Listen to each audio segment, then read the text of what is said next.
Yep. I got some coffee for y'all, some black coffee, not tea. This is way stronger than tea, honey. This is coffee. Okay? Where y'all at? I'm waiting for y'all to come in.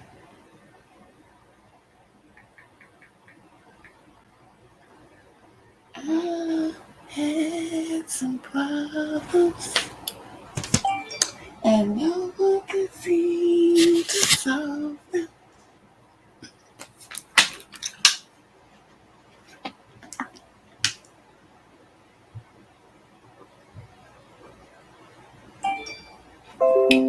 I've been thinking about you for quite a while. You're on my mind every day and every night. My every thought is you. The things you do seem so satisfying to me. I must confess. Ooh,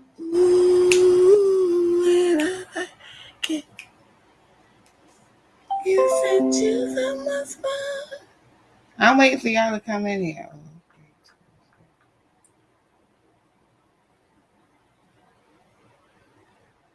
I'm waiting for y'all to come up in here. Ooh, and I like it. Hi, Wanda. Girl, you're blowing my mind with the things you say to me. I like the way you comb your hair. I like the style of clothes you wear. How could they write such beautiful songs like that? And all the hell they was going through. I'm about to start this live. Yes, those are some of my favorite songs with them. I can't believe this. Last night I dreamed that you were here with me and we were in each other's arms. It was oh so heavenly. You held me close to you and whispered in my ear. Remember that, Wanda? Let's spend the night together. Share love beyond compare. I know that sounds terrible because I've been smoking. If I wasn't smoking, y'all, I would have sang the shit out that song. As we dance to the melody, they use that dun, dun, dun, dun, dun, dun. They use that for Tupac song. What's that? What's that Tupac song? I ain't mad at you. They used that beat for I'm mad at you, and they used love me in a special way. Sorry, what more can I say? They used that for One More Chance by Biggie. Da-na-na-na-na-na. Da-na-na-na-na-na-na. Y'all should play that when y'all get off of me. One More Chance by Debarge. That song is so beautiful. But anyway, I'm gonna start one day. It's just me and you. We're gonna get a song, KK song. Ciao. Okay, so their mother's name was Edeleen, and their father's name was Robert Debarge. Okay, Edeleen, their mother was born. Yeah, I know they coming, sis, but they're gonna be late as hell. Their mother was born on October 13th, 1935, in Royal Oak, Michigan. And in her teen years, they moved to Detroit when she was a teenager. And they actually lived in the Brewster Projects where the Supremes came from. Florence, Mary Wilson, and Diana Ross. So they all came from those projects. Around that time, y'all know Detroit was popping. That was Motown. And the mother was one of 13 children. She actually was a twin. She had a twin sister named Ernestine, and her name was Edeleen. But anyway, she met Robert Debarge, which was the father, when she was looking for somebody else because she had went to some skating rink or something, and she met this guy in the service in the army, I think, and his name was Robert, and he gave her a phone number to call, but it wasn't a direct phone number. She had called the dorm or whatever, and they asked for Robert to come to the phone, and instead of the dude that she met coming to the phone, Robert Debarge came to the phone. And they started having a conversation, and one thing led to another, and they met up.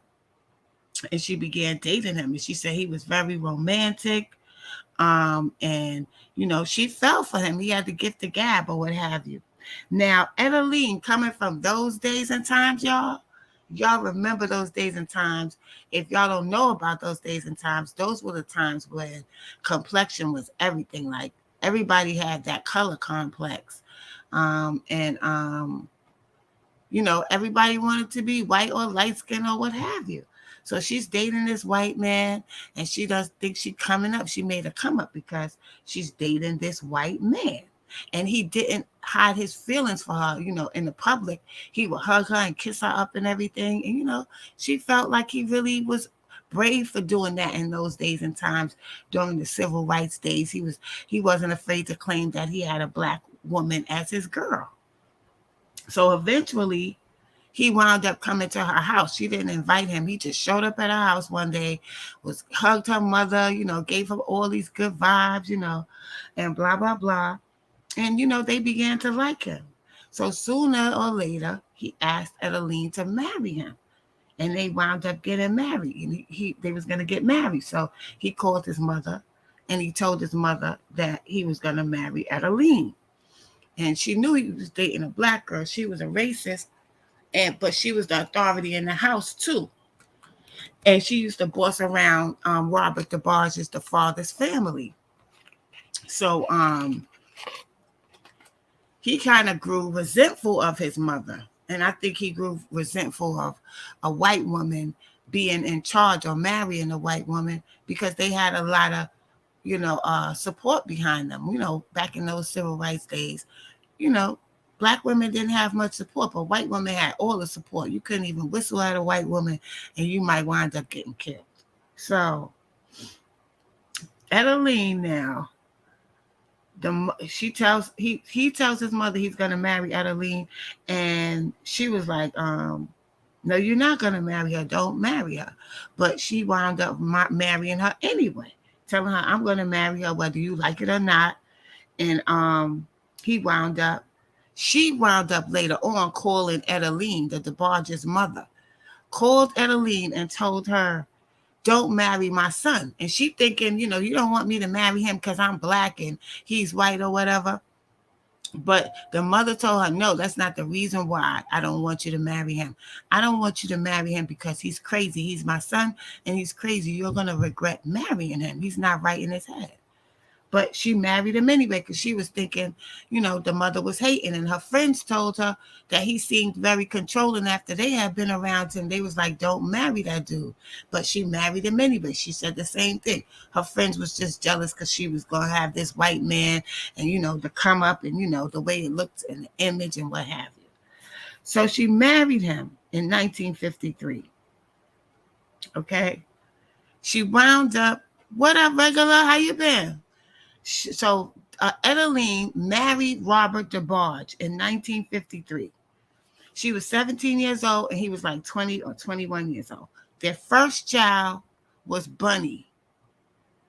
Then they had Bobby Debarge. Then they had Tommy Debarge. Then they had Randy Debarge, Mark Debarge, L Debarge, James Debarge, Chico Debarge, Carell Debarge, and Daryl. No, Karen Debarge and Daryl. Karen and Daryl was twins, okay? Carol and Daryl, they were twins. Now, she had, let me see, 1, 2, 3, 4, 5, 6, 7, 8, 9. She had 10 kids, all right, by this crazy white dude. So Robert started acting crazy after Bunny was born. He accused Edeleen of cheating on him and began beating her regularly. As the children got older, he began to beat them too. The only one he didn't beat was James, okay? The oldest son, Bobby, was beat every day. The father would come home from work, slap Edeleen, slap the mother in her face, then go around the house looking for Bobby and beat him. Bobby was so scared of his father that he developed a speech impediment. Instead of leaving, Edeleen turned to religion as a solution, praying for Robert Debarge to change. Now, it looks like in the early stages, she saw what was going on, but she accepted it. And then as the kids got started getting older, she accepted it too. Okay? She didn't care. She just wanted to be with him. She wanted that prestige of having a white husband. That's what it looks allegedly like to me. So eventually, he started leaving the house, her and the children there, for weeks and months at a time. Even though Robert was not home often, he would still pop in the house and claimed his patriarchal role. And whenever he was present, his behavior and the abuse picked up where he had left off. Hey, Miss Red. The behavior and the abuse picked up where it was left off. Rumors were that Edeleen, the Debarge's mother, accepted the beatings as long as he would come home. He told her he would continue to impregnate her so no other man would want her, but that he didn't want her himself. Y'all listening to this? He told her, yeah, I'm going to come back and get you pregnant every now and then, and I'm going to keep you pregnant. But I don't want you as my woman. I want somebody else. I don't want you. She could continue to stay with him and told people that he was raping her. That's why she kept getting pregnant, because he was raping her. But someone close to the family has said that that was not true and that she was willingly continuing. Thank you, King. Yeah, I like Lotus Gang too. Thank you, Queen. She continued to willingly sleep with Robert Debarge, just holding on to him. So the abuse got worse and worse. And it is said she failed to protect her children for her own gratification and personal satisfaction. One night when the father decided to come home, Edeleen was at night at night church. She started going to church at night, y'all. With all this abuse that was going on, she started to go and leave her children with this man at night by themselves. Okay? She had left when she started going to church, because the father wasn't there. He was going back and forth. He didn't really stay in the house. She had the next door neighbor, teenage daughter, staying there watching the kids while she goes to night church. So one night he comes home. Okay. He comes home and he finds the babysitter there with the kids. So Bunny wakes up in the middle of the night because she's hearing these noises or what have you. She's hearing these noises and she decides to go and look what's going on. When she woke up, she found her father and the babysitter having sex in another room. Bunny the next day told her mother, and she begged her mother not to tell her father. Edeleen told Bunny that she would not tell him, but left the room and confronted Robert about sleeping with the babysitter. Bunny began to cry out of fear, and Robert jumped out of bed and found Bunny and slapped her. As a result of the slap, Bunny's nose started to bleed. Her pajamas were soaked with blood. Edeleen panicked and began to yell at Robert, and he slapped her too for confronting him about sleeping with the babysitter.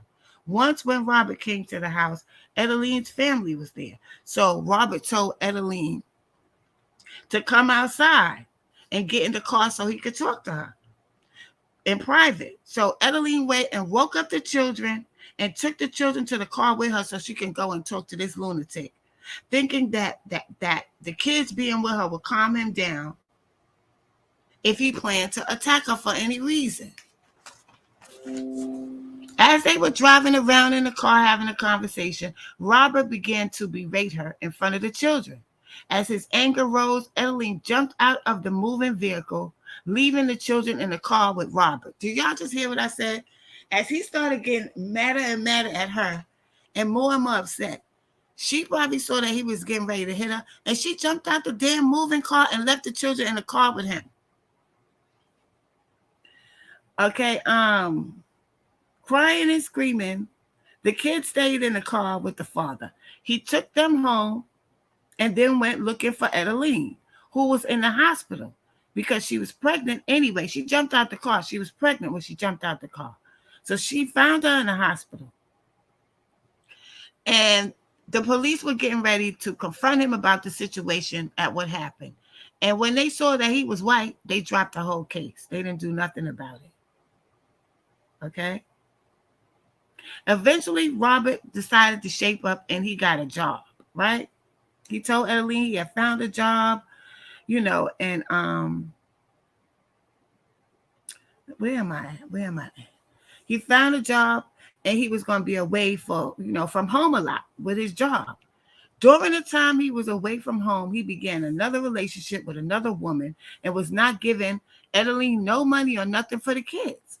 Eventually, a neighbor told Edeleen that Robert was living with another lady up the block.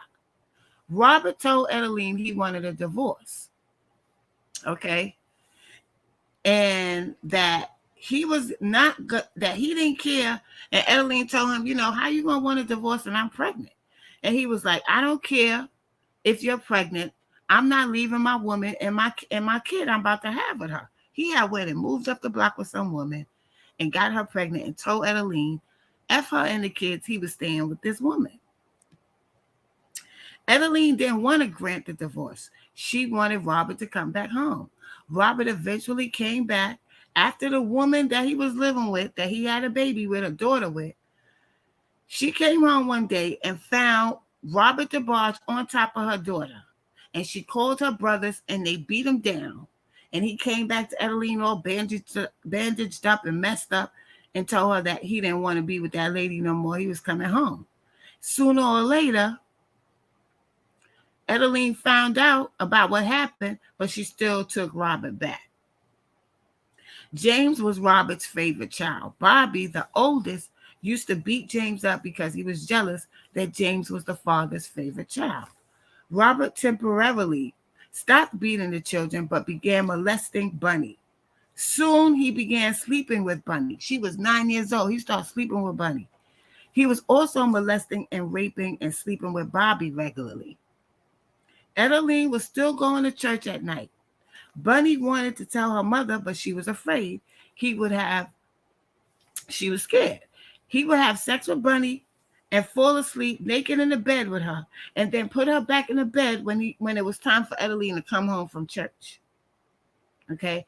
If you ask me, Edeleen knew what was going on, and she decided to go to church at night to escape so she could have the excuse that she wasn't there when he was doing all of this. When Bunny was 12 or 13, she told a friend that she was having sex with her father and begged her friend not to tell anybody. The friend told her mother, and the mother called Edeleen. Edeleen asked Bunny if it was true that her father was having sex with her. Okay, and Bunny told her, yeah, it was true. But Edeleen kept all of that to herself. She didn't tell nobody. She didn't confront him about the situation, and she didn't tell nobody. Robert was having sex and beating Bobby as well. His abuse affected Bobby the most. He was beating his brothers, schoolmates, and killing small animals. As a result of Bobby Debarge being beat by his father, he started killing small animals, lighting the neighbors' houses, garages on fire, and beating up all the kids. He also began raping his brother Tommy and James. Bobby would make passes at Tommy as they slept in the same room. Are y'all listening to me? The little bit of y'all that's here, are y'all listening to this? Eventually, Bobby began to rape Tommy continuously and then humiliate him and bully him in public. Rumors were also spreading that Bunny and Bobby began to sleep with each other from their younger years into their late teens. Robert is still beating the children and raping Bunny and Bobby throughout the years. Bobby now started to take out his abuse on Tommy and James, the Barge, beating and raping both of them. Most of the siblings have already admitted to all of this. Eventually, Robert joined the church. Edeleen forgave Robert for everything after this, even though he was still molesting Bunny and Bobby. Bobby eventually confronted Bunny and told Edeleen about his father molesting Bunny. Edeleen confronted Bunny and Bunny would not respond. Bobby told Edeleen that Bunny was afraid to tell her mother because she did not want her father to punish her. Edeleen packed up the kids and moved to Grand Rapids with Edeleen's sister. Eventually, Edeleen calls the church in Detroit and tells him to talk to Robert and that she was in Grand Rapids and she wasn't coming back.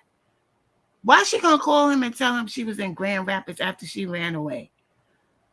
Robert showed up and talked Edeleen into coming home, but Bunny refused to go back with them. Later, Bobby called Bunny and convinced her to come home because the family missed her, including their dad, who got on the phone and pleaded with Bunny to come home. After contemplating for a while, Bunny went back, even though Bobby said their father did not change. He didn't touch Bunny anymore, except for slapping her after they came home from a function at Edeleen's family house, where the family confronted Robert about his abuse and past molestation accusations, and he took his anger out on Bunny and Edeleen, saying they said bad things about him to the family. They said he slapped Bunny so hard that she peed on herself. At one point, after working in a furniture store, Robert brought furniture home and got fired after they found out Edeleen was black. Not only did they fire him, but they took all the furniture back. As a result of their dysfunctional home, Debarge once burned himself at 2 years old. He pulled a burning pot of hot water on himself. And 2 years later, James did the same thing at the same age. He pulled down a burning pot of hot water on himself, and he was in the hospital for a long time. Tommy, once at the age of 6 or 8 years old, he snuck out of the house and went to the store in the middle of the night and got hit by a car. So he wound up staying in the hospital for years. He had bent himself all up. He was messed up. Al was considered the talented one and played the piano, and he was also considered the child prodigy. Also, someone in the church wound up molesting Bobby. Okay? Bunny dropped out of school and had a baby at 17 years old. Later on, she wound up marrying a man named Tony. Tony molested Bunny's daughter, but she stayed and had another baby with him. Bunny's daughter told her mother while they was at church that her husband, Tony, had molested her. And Bunny went and beat up the husband in the church. Okay? But he told Bunny that he didn't molest her. He was just pulling the covers up over her, and he wound up touching her by mistake. Why do people always call me when I'm live?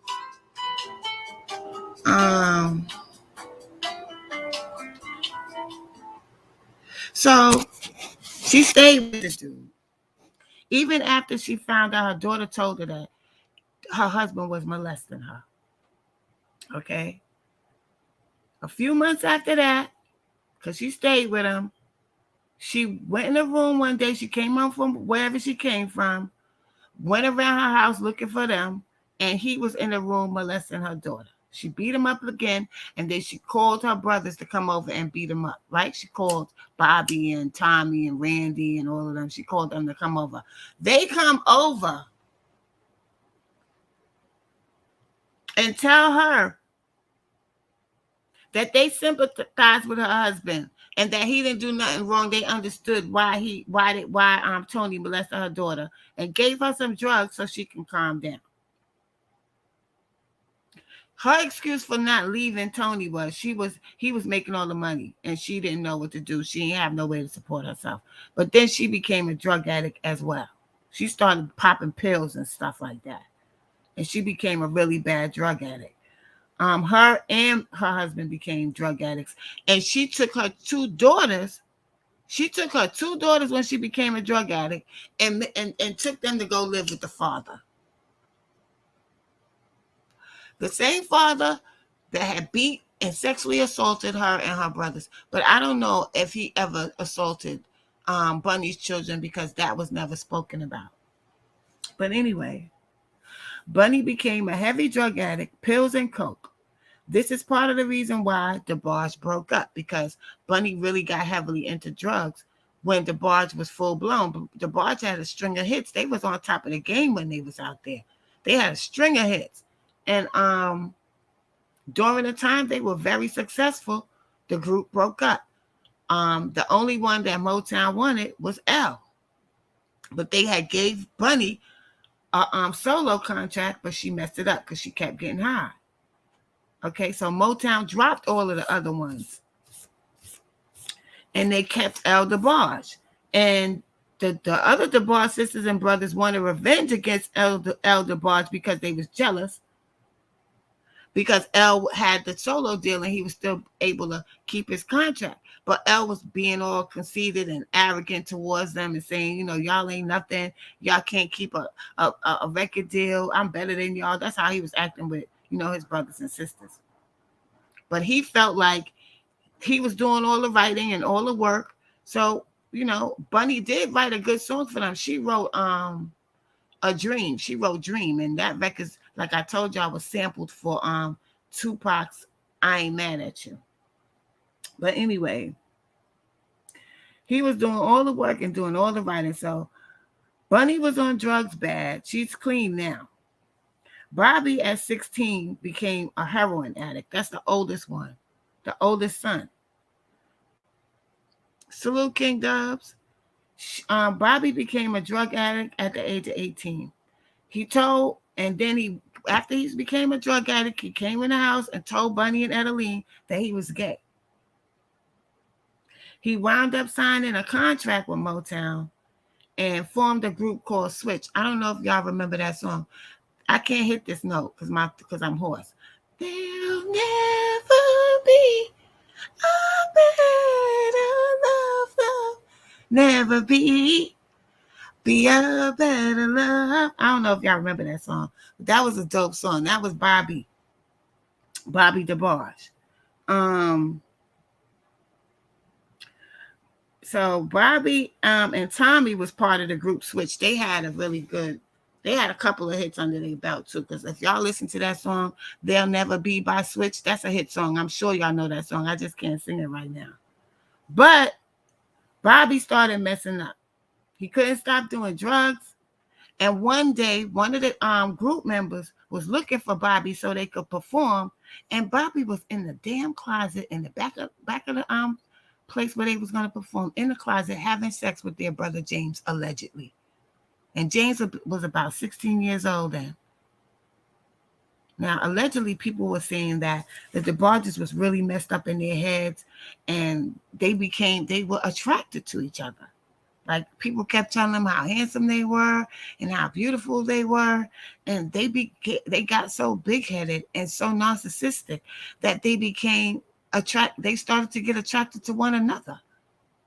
Isn't that some sick shit? They're saying that allegedly Bobby and James may have been consensual because of their upbringing. Okay? Bobby dated LaToya Jackson also. And as a result of him dating LaToya Jackson, later on when James joined Debarge, because I think Randy stopped coming to rehearsal or whatever, James joined the Debarge group and he wound up dating Janet Jackson. Y'all all know about the Janet Jackson marriage. James Debarge moved in with the Jacksons and he was doing coke all in their house.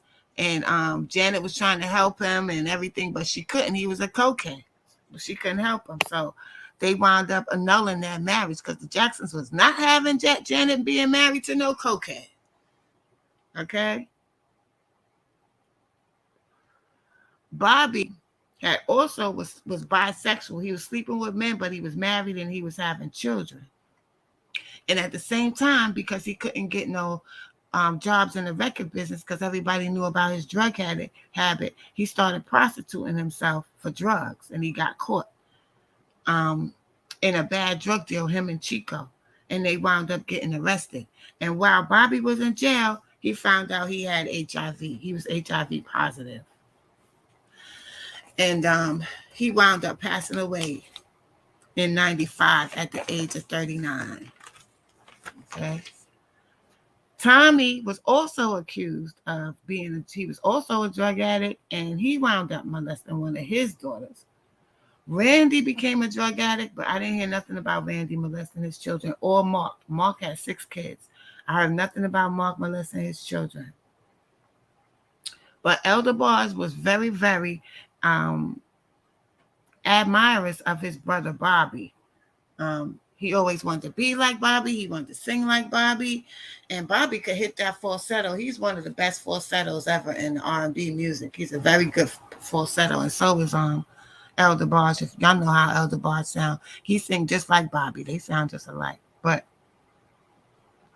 there wasn't a happy ending to this story because a lot of them are still dealing with that trauma that they had and abuse from growing up with that father who, if you ask me, all of that stuff he was doing, it had to have been done with him to him somewhere along the line because it sounds ritualistic to me. This man was sleeping with Bunny from the time hell yeah, Dub. He was sleeping with Bunny from the time she was 9 years old till she was 12 or 13 years old. Okay. You know who else had that type of mindset with their children? Remember that girl Mackenzie Phillips, and her father was in that band. I forgot the name of the band her father was in, but it was some 70s kind of hippie type of group. And he was sleeping with his daughter, and he made it publicly known. And one time he gave Mackenzie Phillips, remember that show One Day at a Time? Hi, Y100s, what's up? Remember that show? I don't know if y'all might be too young to remember One Day at a Time. But the girl Mackenzie Phillips, we all knew she was on drugs because she would disappear from the show or whatever. But her father was giving her out to have sex with people when she was a kid. And this is Brooke Shields. Her mother used to do it. That's why Brooke and Michael. Yeah, Papa something. Papa something. Yep, sis. The Mamas and Papas. That was the name of it. The Mamas and Papas. Brooke Shields also. Brooke Shields. That's why her and Michael Jackson was so close because they had both was going through that child ritual abuse in the industry. Y'all seen that movie Blue Lagoon where they had Brooke Shields at 13 or 14 practically naked? That whole movie was pedophilia.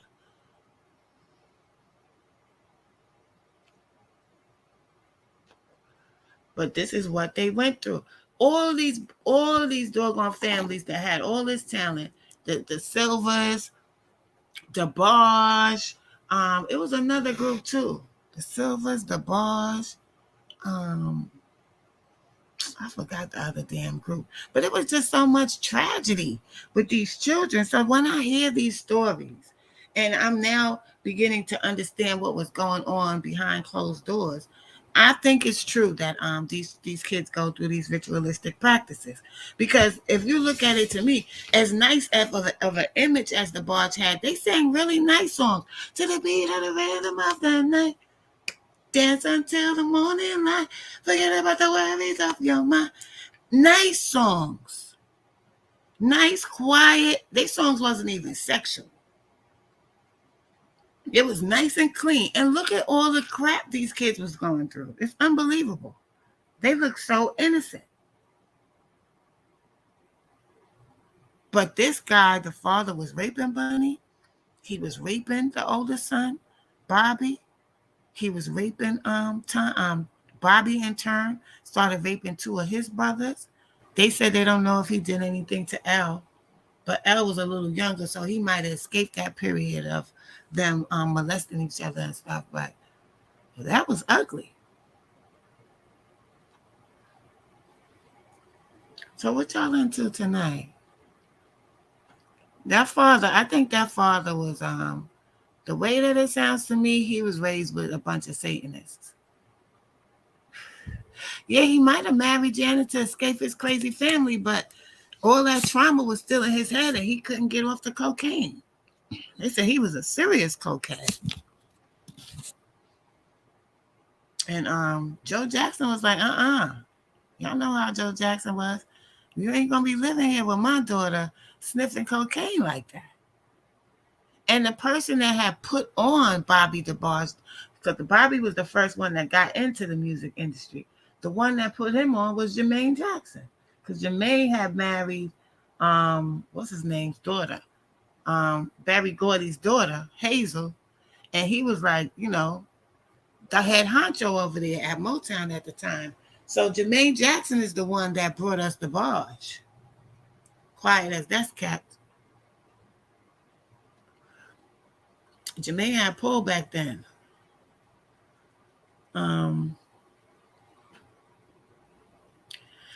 That was an ugly story, especially when Bobby wound up getting AIDS and died. And they said the father came to the hospital and whispered something in his ear, and it's like Bobby was waiting for him to come, and he came and he whispered something in his ear, and then he passed away. When after the father said something in his ear, he passed away, and the father was hysterical. They say he was uncontrollable.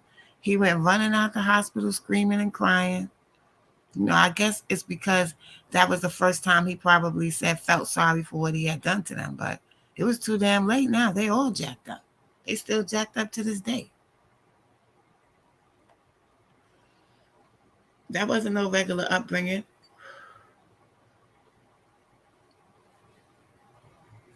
So I was watching that today, and I had to come over here and break that down because I couldn't keep that one to myself.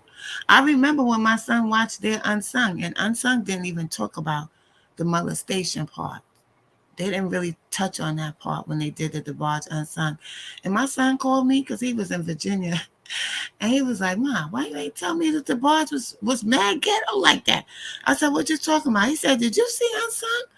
They was ghetto as hell." And I watched that, and that's the first time that story was told to the public. Nobody knew that was going on with them.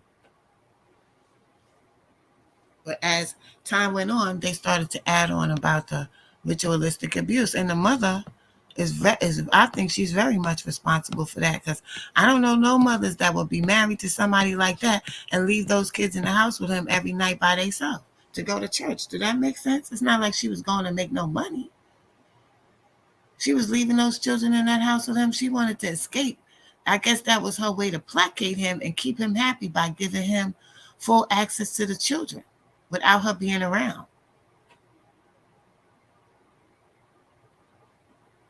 So some of these parents, all parents are not like how we think, like, you're not going to touch my child. There's some parents out here that will sacrifice their children to live the life of whatever they would consider luxury. And this goes on regularly in the industry. But Bow Wow was getting abused too. Don't get it twisted. Bow Wow was getting abused too. Because there were stories going around about Jermaine Dupri.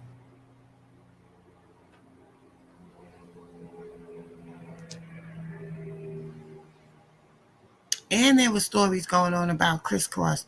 Remember Chris Kelly, how miserable Chris Kelly was? And he wound up dying?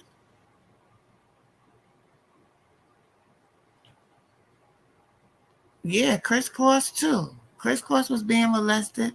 And so was they have found, I think it was Jermaine Dupri, that a story was going around allegedly that Jermaine Dupri was found in a car molesting an 8-year-old boy back in the days. 98, 99, around then, 2000. And it was said that, I don't know if it's true, but it was said that that's why Janet left him, because of him messing with them little boys. But that's regular in that industry. Yeah, they mess with Bow Wow. Big time. They mess with Bow Wow. I was telling y'all the other day about Gary Coleman. That's why Gary Coleman was so crazy. No, Reba escaped, honey.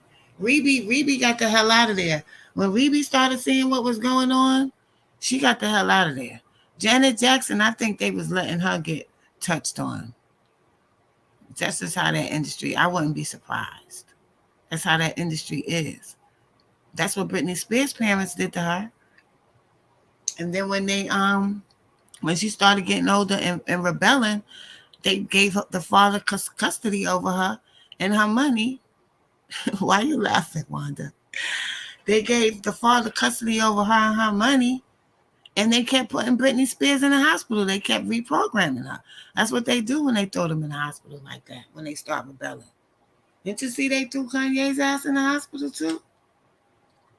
And then he came out with the blonde hair. Kelly Price just got out of the hospital. She got the blonde hair.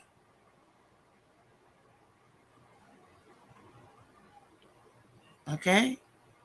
I don't know if Dirk had the blonde hair before he got arrested in Atlanta or after, but that blonde hair has significance.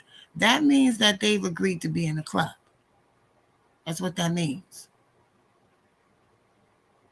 So, but for those of us who are oblivious, we just think people doing that for fashion, but there's a meaning to that. So this has been going on for years in that industry. And now it made me even go back to thinking about the little boy. What's that little boy? They did a movie on him. What's this little boy? Why Do Fools Fall in Love? What was the Why Do Fools Fall in Love guy? Frankie Lyman. I think something was going on with Frankie Lyman all the way back then, because little Frankie Lyman, what was he doing? Shooting up dope, and he was a superstar, and he was only 14 or 13 years old. Why was he getting high?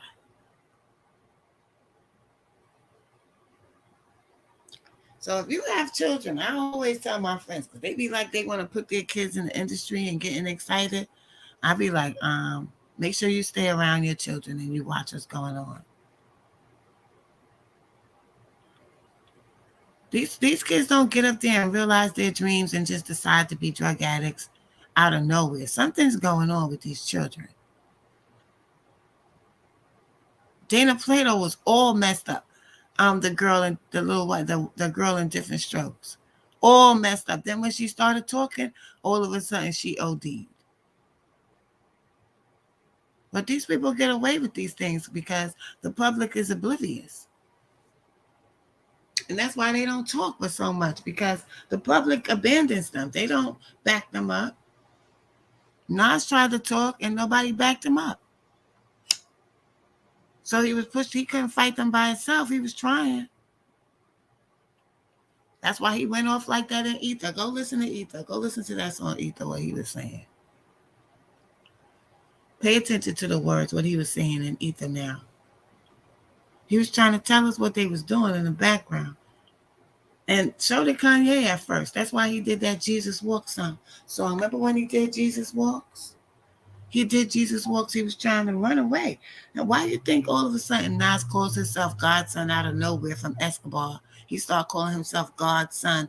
And then Kanye, as soon as he gets to getting ready to break through to be a superstar, he makes the song Jesus Walks. There's a reason for that, y'all. And then you see Mace run totally. Mace just ran totally to the church. He was like, I'm out. I'm a pastor now. He popped in and out to go make money here and there, but you know why he wasn't messing around after he saw what they did to Pac and Big? He got some secrets he probably won't divulge to us, but he knows something. And y'all see Miss Brandy. See, I don't mess with Brandy. Y'all go ahead and mess with Brandy all y'all want to. I ain't forget Brandy with that Whitney Houston situation. Why didn't she ever tell us what the note said? What did the note say that Whitney gave her?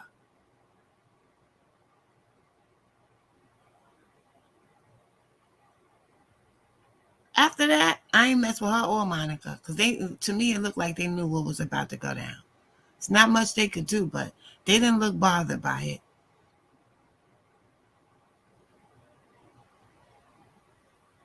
So everything always leads back to the light. Thank you, King. Thanks for coming through. I just want y'all to understand the underlying things that go on in the industry, because it's not just what y'all seeing on the outside. Most of these problems that we're having are by design, and most of these problems that they have is a result of being controlled. Whether you know it or not, even though they have all of this money and privilege, they are way more miserable than us. They probably only have fun when they showing their ass to us, showing off. But otherwise, they go through hell. Offset is blonde now? Oh, no, honey. Oh, brother.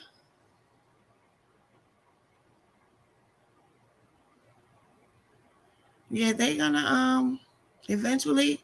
You see how quiet it's been for the Migos. So if they want to keep that top position, they got to go to the next level. That's probably why his tips are blonde, because they got to move up to the next level now. They want to keep that crown because they sound like pure garbage to me. They don't have no lyrics. You want to say they got a type of rhythm or a type of flow, but they have no rhythms. Y'all ever seen them free? They have no rhymes. Did y'all see them freestyling that time? It was ridiculous. Like a 4-year-old could have did better than what they was doing.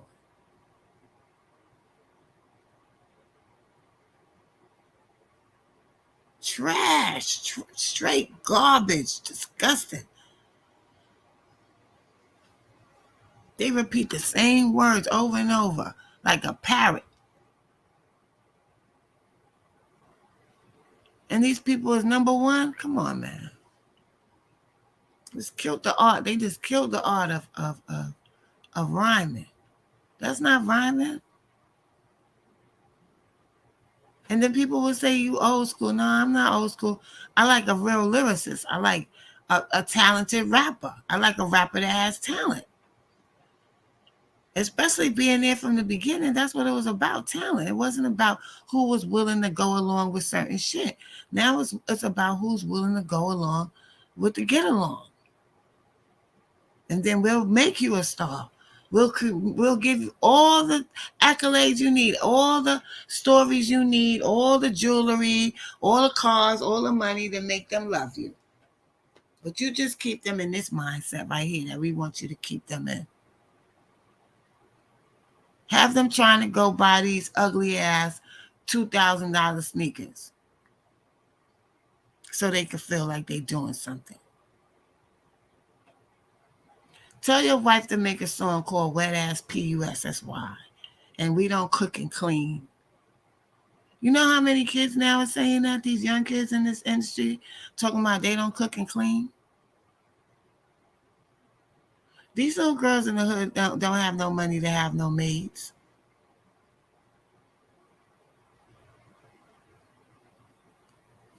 But I was through with them when Nikki had came out with that Barbie thing. It was just stupid as hell. But at least she had a little bit of lyrics in her songs. Get along, gang, yeah? Don't say too much. Don't say too much. The master over there, listen. Don't you talk too loud.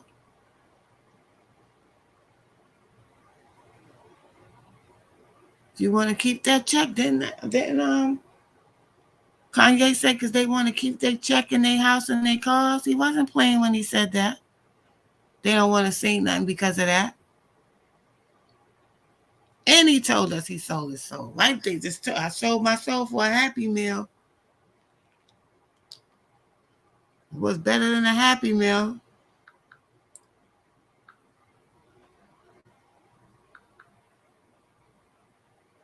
So I guess it's up to choosing. Like, Salute King. Salute Small. It's a choice. Like I was gonna break down the Rosemary's Baby movie because the Rosemary's Baby around that time was when they really started coming into the entertainment world and really, really taking over. It began there. And that was what she was giving birth to. She was giving birth to the Satanist mindset, the Satanist protocols, and everything else taking over our existence. That's what that movie was representing. Y'all need to watch that movie, Rosemary's Baby. The first one. It's a lot of jewels in that movie. It's a lot of what's going on. You might not understand it at first. You might have to watch it 2 times. But watch that movie. They had sacrifices in it. The family that lived in the building with Rosemary had picked up this drug addict girl and let her live in the house. And Rosemary talks to her one day, and the next thing you know, she was out the window. She had jumped out the window head first. Because they only took her in the house to live with them because they was the head of the satanic group,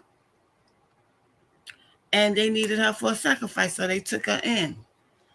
And that movie was filmed right where John Lennon was killed, in an apartment complex. The movie's called Rosemary's Baby, the first movie in the 60s, Rosemary's Baby, done by Roman Polanski, who was the person that Nicki Minaj chose to be her alter ego. She is Roman Polanski. She always used to say that was her alter egos. It was modeled after him. That's the movie that made him a star. And shortly after that movie was made, his and that was his breakout movie. That was when his wife was killed with 6 other millionaires in Hollywood by Charles Manson's satanic group. So all this shit been going on. It's just really more in our face now because they don't care. They're not scared of us no more. They don't care if the public knows. Because they've been pulling the wool over our eyes for so long. They don't give a shit.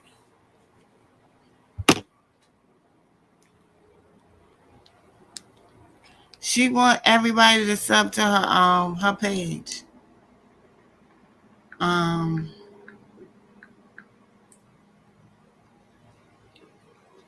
Y'all watch that movie. That movie says everything. She had found out what all of them was doing, and she was trying to get help, but everybody she went to get help from was down with them. And her friend tried to tell her what was going on. He gave her these books. And when he was supposed to go meet her and break it down to her everything that was going on, he died. He just had a heart attack. They said that he died or whatever. That's what's going on now. You can't talk because they're threatening you. That's what they showed you in The Omen too. Every time somebody tried to tell them what was going on with the little boy, they got killed. So they was basically threatening people like, if you talk about it, if you find out about it, what's going on, we're going to take you out. And people stop, that's just anything they want to manifest, they give it to us in movies. And they wanted melanin to be the enemy. So they said that the little boy, the devil's son, had 666. That was really representing melanin. They might as well have just made it a little black boy that was the devil's son. Because they wanted to give you the impression. They want your energy to go towards murdering that melanin energy because they can't do it. So they fool us to do it. They use our powers to defeat us. I keep trying to tell people this, but nobody hears what I'm saying. That's why they put in the Bible that 666 was the beast. 666 melanin is the only thing that will defeat them.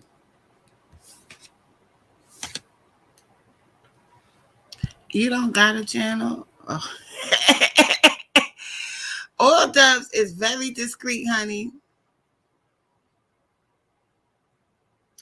Oh, okay, Big Facts interviews. I'm gonna have to follow you or follow me. So follow me or comment on this. Comment in the when the video's over, so I could go to your channel and subscribe to you.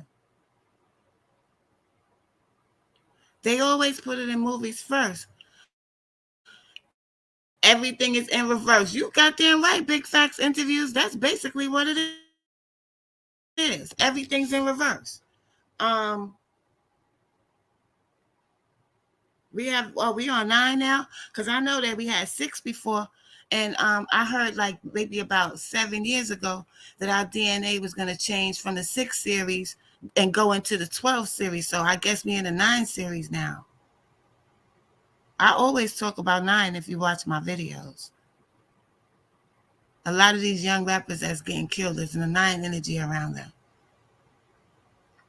But I lost my train of thought. Everything is in reverse. That's what I discovered after I did all these years of studying and shit. Like, I was studying this shit from like 2008. Oh, yeah, I know.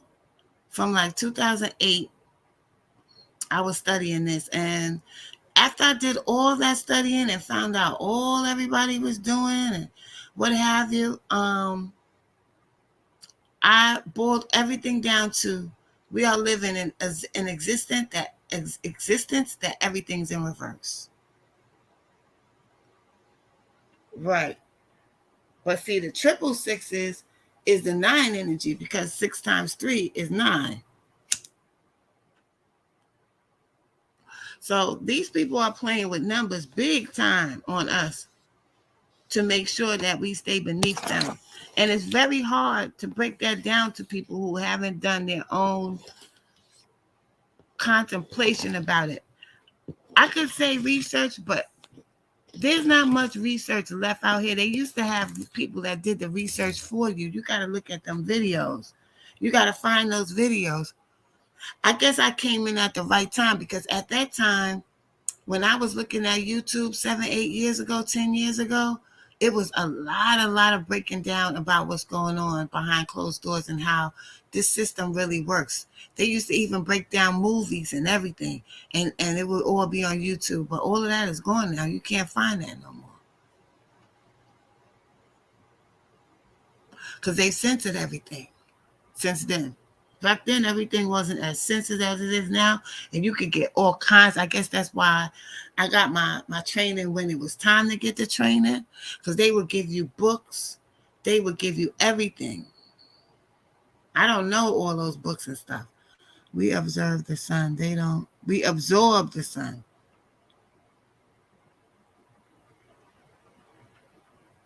I know. Well, the climate change is connected to us waking up. That's what the climate change is connected to. The more that we know and the more we open up our third eye, the more the ice melts. That's why they keep reporting to each other all the time.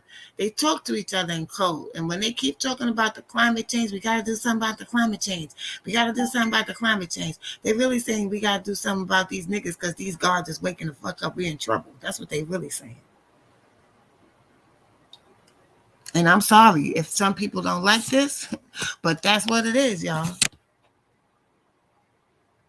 I'm not making this up, and I'm not a conspiracy theorist. I just started doing some research because I felt like something was wrong because I was doing all the right things and I couldn't get ahead the way I wanted to. And I was like, something's not right. And then I got a letter one time in the mail saying, you are a very special person. If you join this club with us, we will guarantee you success that you wouldn't be able to have if you don't join this club. And I put that letter in the shredder and I shredded it because I feel like my success will come from the Most High. My success don't come from no goddamn secret group. And if it's a secret, it can't be nothing positive. So I shredded that damn letter. And so when I started hearing these things, I started putting 2 and 2 together. Because there's always seeds planted for you to get to where you need to be. Just like the opposition right now is doing all that they can to distract us and to take us away from this information, there's other forces that's trying to force you in a corner for you to see what's going on. And the more you fight it, the more they're going to do things to you to make you sit back and think, oh, they're going to show you things to make you see that it's true. And you can't run from it.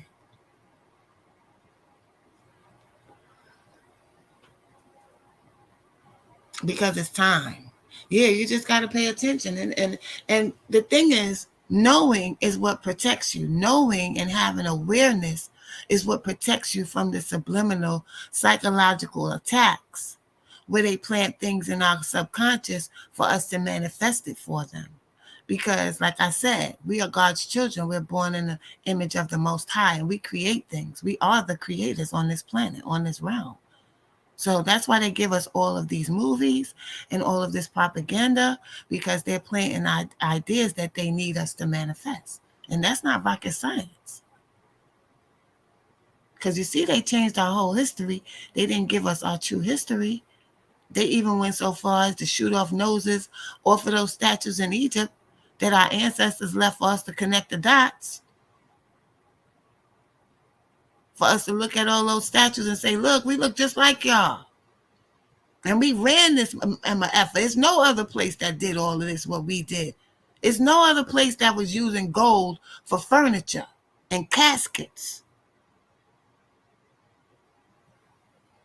So they was trying to tell us how bad we were. But what they did was they went over there and changed everything about that's what rape is about, to change the appearance. To somehow alter the appearance, because we didn't have no idea that Egypt was Africa. I bet you some of you listening to me right now don't know that Egypt is Africa.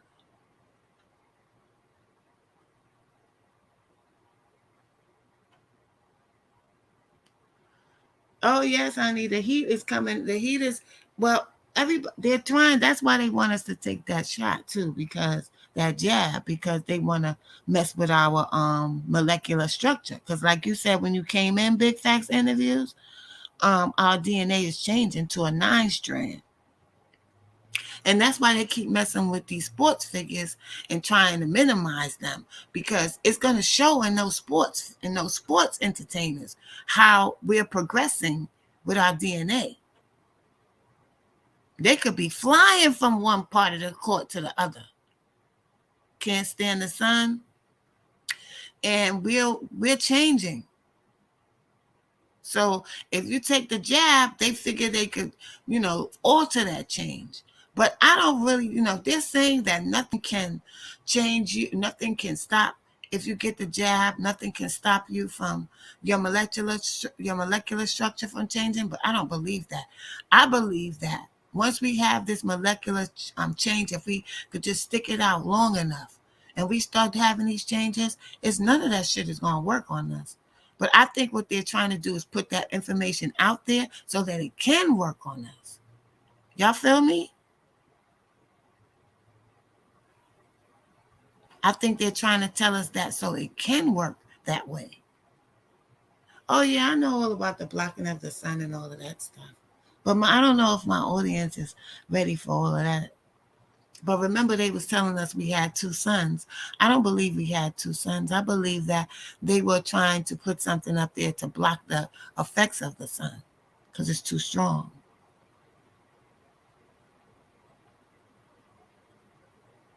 So there's a lot of things going on that you guys will never imagine. But remember, when they first started trying to send those spaceships up to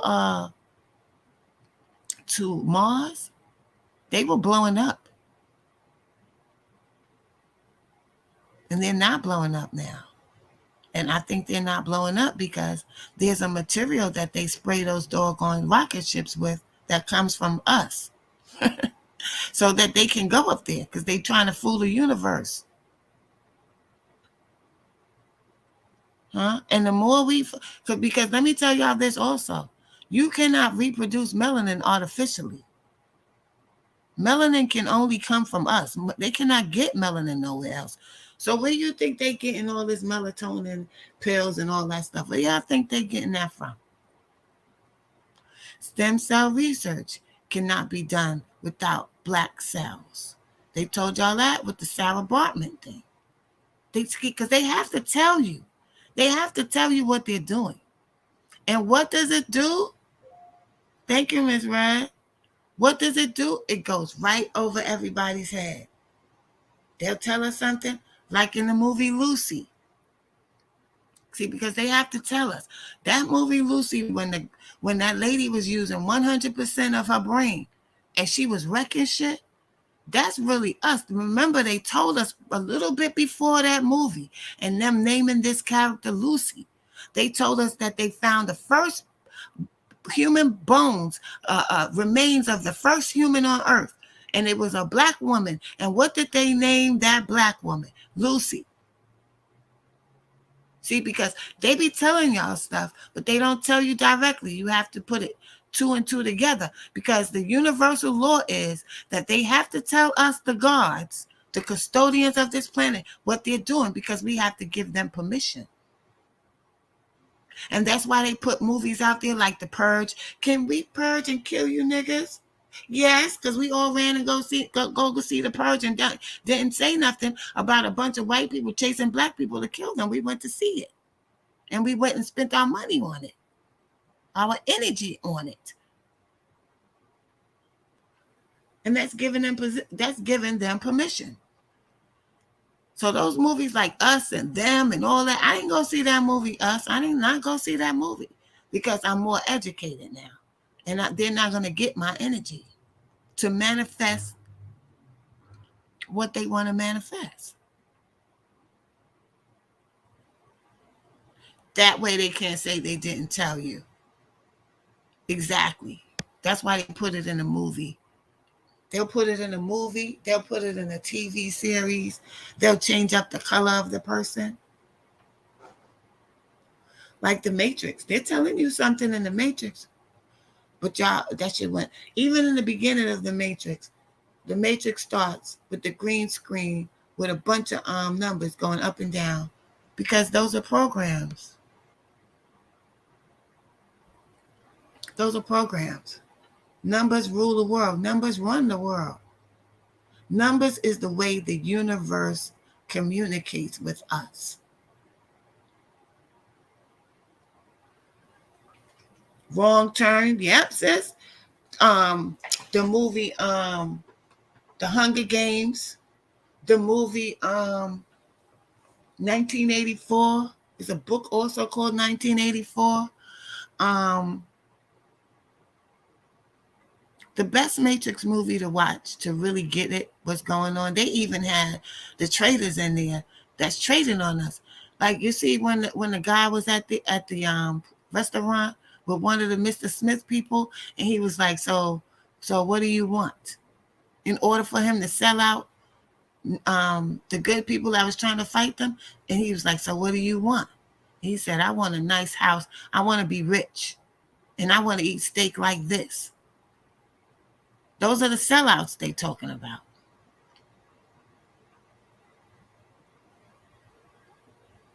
Those are the sellouts. That's what all those Mr. Smiths represent in the Matrix. The bunch of sellouts. And you see Morpheus say, the problem is the people in society. Those are the ones that don't want to let go of the program. Those are the ones that keep us here. Y'all need to watch that movie.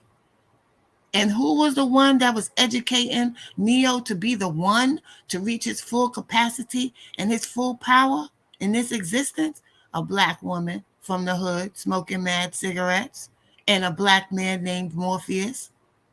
Because they have to, nobody else can teach anybody how to be a god but us. So they put them as black people. They had to. But they want to manifest the one as being a white man. So they made Neo a white man. They took Neo, the character Neo, the actor. What's that actor name in that movie? What's that actor's name, Mom? I forgot his name. He did 3 movies. He did The Devil's Advocate. The Devil's Advocate had Mad Jewels in it too. Watch that movie again. Okay? The Devil's Advocate. Then he did, what's that other movie that he did about being some type of demon or something? He did that, and then he did The Matrix. They always use the same actor to give out a certain idea and to plant a certain seed. They use the same actor. But if you see that actor now, he be speaking out. If you see him, you see he ain't got no more roles. What's his damn name? What's the Matrix dude name? Because y'all know I have dementia.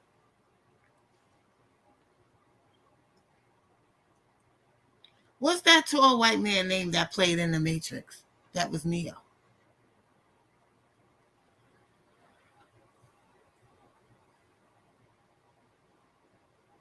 And I want y'all to also, when you watch that movie, Devil's Advocate, I want y'all to listen to what Al Pacino was saying at the end of that movie. No, that wasn't Fishburne. Fishburne was he played Morpheus. The white boy That white boy was popular. None of y'all remember his name. I don't either. 320. What the hell was this actor name from the damn Matrix? See, that's how long his ass ain't been doing nothing. We don't even remember his damn name. Keanu Reeves, that's his name. Sorry, y'all. Keanu Reeves. I smoke too much too, damn it. I'm sitting here all the time. They had him in all those 3 movies back to back. Same actor.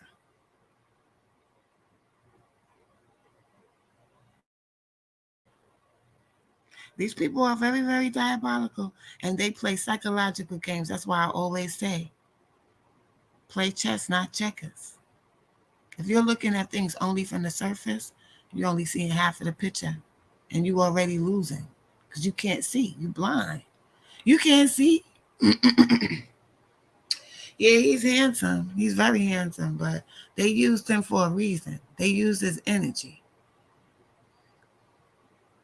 They use these people for a reason.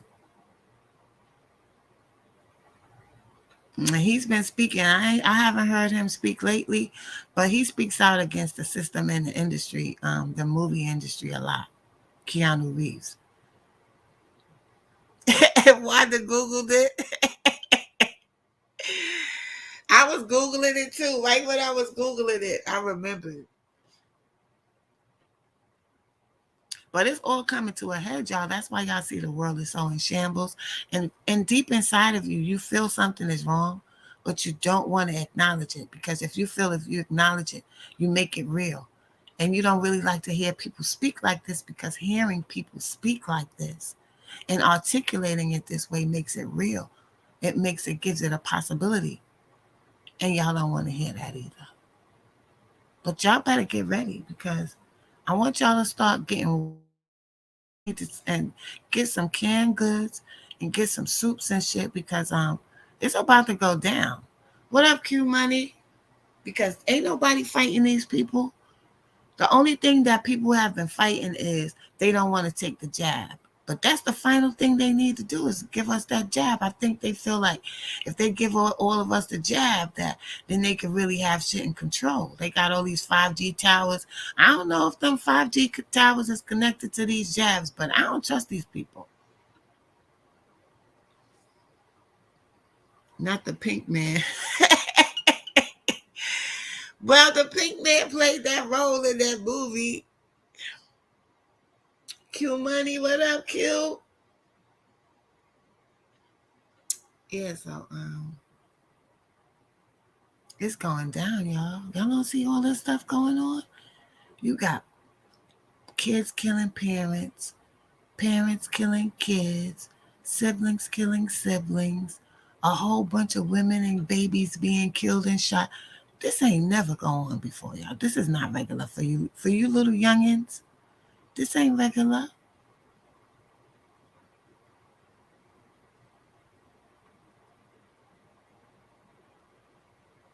This is about to hit the head now.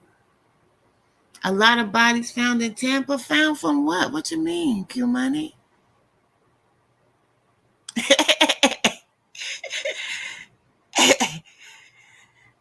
What you mean, Q Money? A lot of bodies found. What they? Oh, Dubs! There's a whole bunch of stories out here where people. Some guy just killed his mother. She was a singer. She just killed his mother.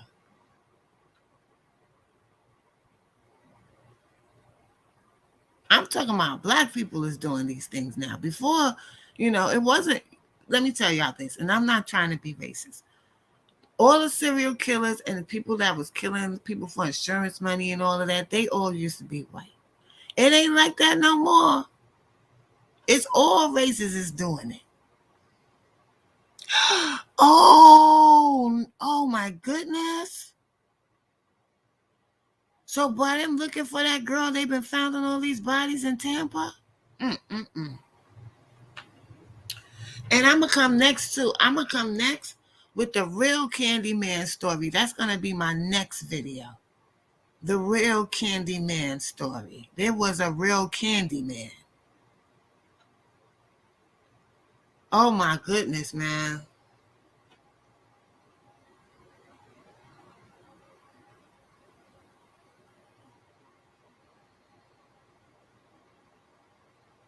It's going down, y'all. We in the middle of a full-fledged war between good and evil.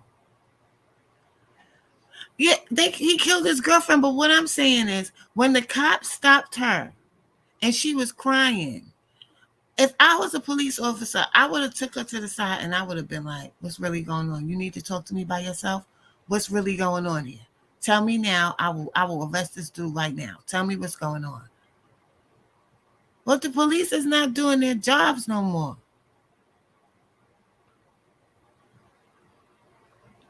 Her sister seen him since they've been looking for him for killing that girl. They should have took her, yeah, because she was crying her eyes out. I don't know why she didn't say anything to them. See, that's why sometimes, sometimes when I see these things on tape, y'all, I be wondering if it's a satire. Because I don't know. How all of a sudden they finding all these bodies in Tampa. Peace, Brolic. They finding all these bodies in Tampa. I haven't heard anything about that. I haven't seen that float down my timeline. But I bet you they'll be talking about their whopping and who's showing ass today and shit on these damn news articles. Dumb shit. That shit didn't pop up in my none of my news feeds. That they finding all these bodies in Tampa. And you know what else has been? I've been looking at that Where's the Wizard thing. I've been looking at that Where's the Wizard thing, and them have his head supposedly being chopped off because they haven't really. You just hearing spurts and whispers and rumors about him being chopped up and everything. That street rumors floating up, but they never really told us what really his cause of death or anything. Like, did he get shot? Did he get what happened? Just he got kidnapped and they just dropped him off in an abandoned house in his hood with all this technology? That's all y'all know? I'm hearing that he got his head was cut off. And didn't Kodak Black say that in one of his songs? Talked about somebody's head being cut off in a song he did with Wiz the Wizard? Peace, Mary Jo. So y'all thinking this is just street shit. Oh no, baby boo. It's a whole lot of outside stuff going on outside. Y'all think that we control the streets. We don't control the streets. The streets is controlled just like every goddamn thing else in this world is controlled. The streets ain't been ours for a long damn time. Since the Queen was over there in Harlem. And they was fighting against the mob. That's when the streets was the streets. The streets ain't been nothing since then. It hasn't been ours. It's been controlled by outsiders. And they send outsiders out from places that they send outsiders to come and amp shit up. Perfect example, DJ Academics. How did he know all the stories from Chicago? He sounded like he went to Ivy League school all his life. How did he know all that?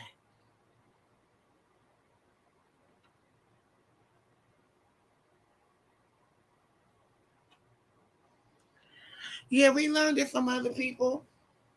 But naturally, the black man doesn't want to cater to no white man to get no money.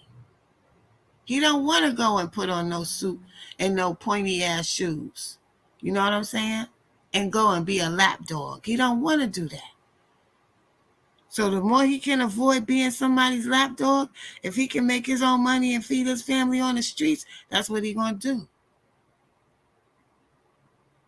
But now it's not even about making money. It's about having a reputation for being a demon. Okay?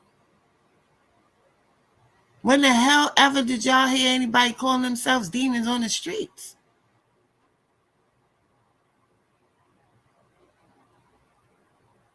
The streets wasn't about that. The streets was about feeding your family without having to kiss in the white man's ass. And gangs was about protecting our neighborhoods from people coming in and doing what the hell they want to do to our black families and communities. But look at what it all has been reduced to.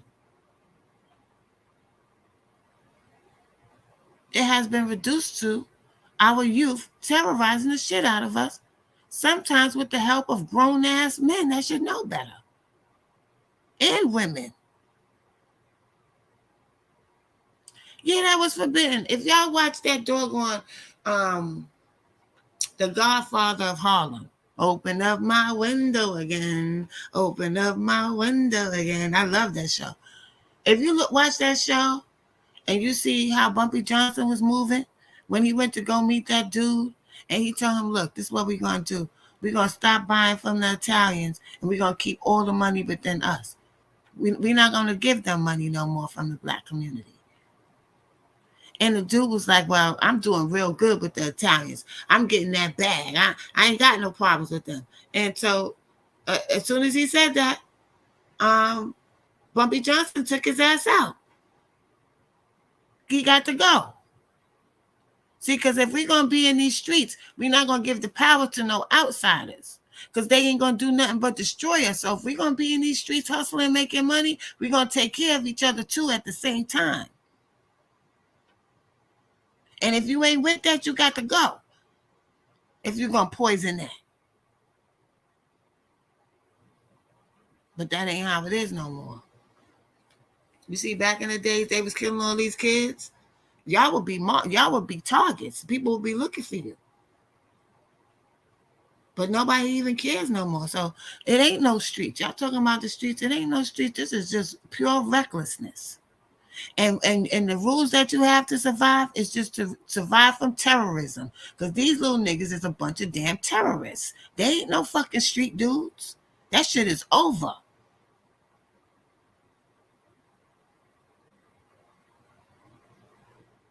This ain't the streets how y'all moving out there.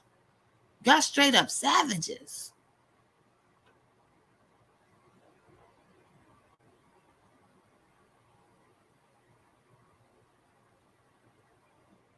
So we've been fully infiltrated in all genres of our life, and nothing is really ours no more. All of it's been infiltrated. Everything.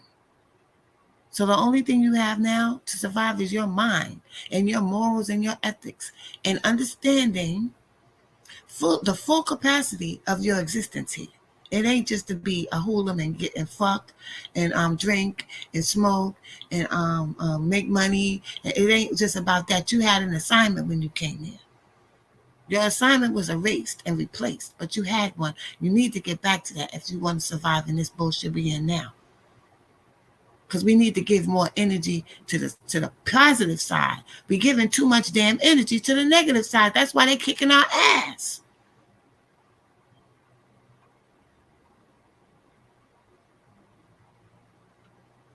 I watched as everybody was being brainwashed about Donald Trump.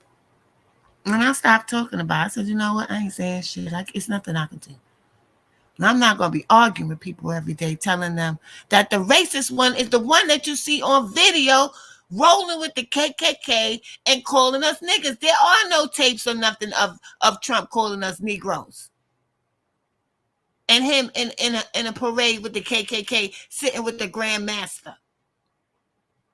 But that's how blind y'all are. Because the media kept telling y'all that he was a racist, and y'all went for that shit. Here's another example. Mike Tyson worked with Don King as his promoter. For years, he robbed the shit out of him. He tells y'all the story. Do y'all know after he was also dealing with Donald Trump for promotion, and Donald Trump gave him every red cent of his money and never robbed him?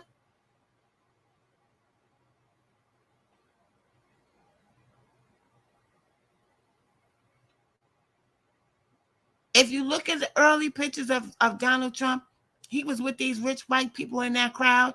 And if you look at the later pictures, he wasn't never around them people. He was always with black people. He wasn't around them.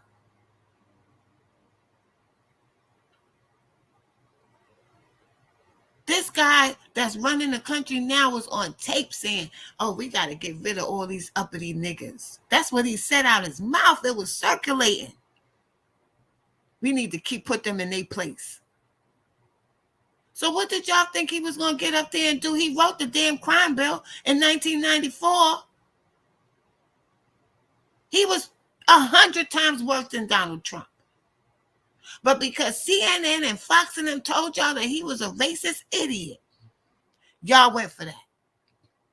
Because y'all heroes have to look a certain way and carry themselves a certain way and have a certain image for y'all to see who they are. That's how y'all judge who they are. This black man was the president. All he did was sing an Al Green song. Y'all was in love. This nigga ain't do nothing for us. Nothing. He signed bills that's going on now that's going to have us in a world of shit.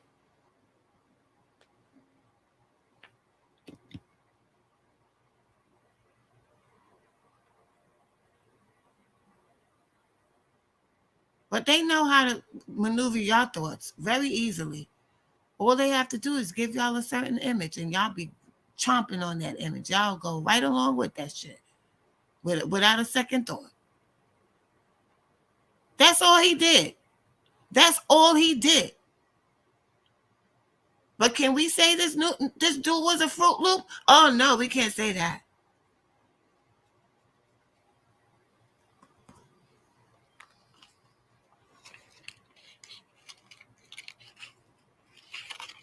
Trying to be being politically correct is actually going along with the group thought and being a goddamn idiot.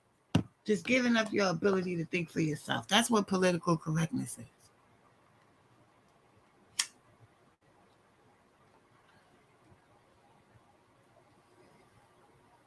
But anyway, I'm getting ready to get out of here because I didn't come up here to rant about this.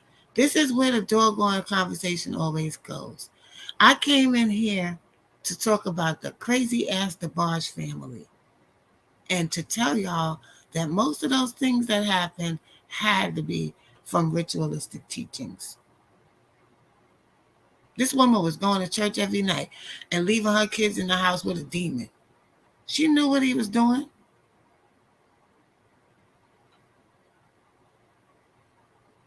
But she wanted to keep that image of her having a white husband and her children in a family mode. And she put her children through that hell. She sacrificed her children to keep that image. And they got up there and became one of the biggest groups ever.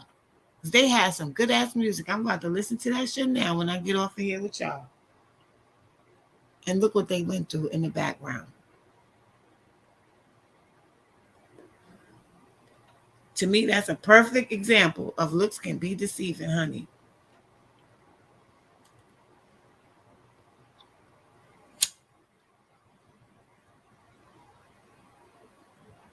Anyway, I'm hungry. I need food. And I'm hearing all this stuff about what they're getting ready to do to the food. Oh my God, y'all. I don't know. But I'm not going to talk about that because I don't know if it's true. And I'm not a fearmongerer. I believe that whenever there's bad things going on, there's good things too. But I also believe we're not giving enough energy to the good forces.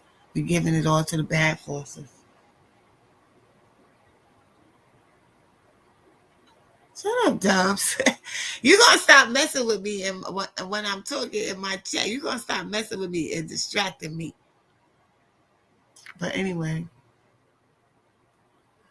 I'm out, y'all. I've been rambling up here for almost 2 hours now. It's an hour and a half. So peace and love. Stay up. Stay blessed. And stay aware, goddammit. I need y'all to stay aware. Don't leave me out here with these zombie people. Shut up, Dubs. Peace, y'all. I'm out.